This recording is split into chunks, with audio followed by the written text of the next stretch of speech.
એક વખતની વાત છે. એક ગરીબ ખેડૂત હતો, જેના ઘરમાં એક હંસ હતો. તે હંસ દરરોજ સોનાનું એક ઈંડું મૂકતો હતો. ખેડૂત આ ઈંડા વેચીને પોતાનું જીવન ચલાવતો હતો.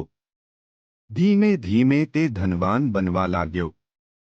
તે ખુશ હતો, પરંતુ સાથે જ લોભી પણ બનવા લાગ્યો. એક દિવસ ખેડૂતે વિચારી રાખ્યું, હંસ દરરોજ માત્ર એક જ ઈંડું મૂકે છે. જો હું હંસને મારી નાખીશ, તો તેના પેટમાંથી એકસાથે બધા સોનાના ઈંડા કાઢી શકીશ. આ વિચારે તેણે હંસને મારી નાખ્યો. પરંતુ જ્યારે તેણે હંસનું પેટ કાપ્યું, ત્યારે તે શૂન્ય હતો.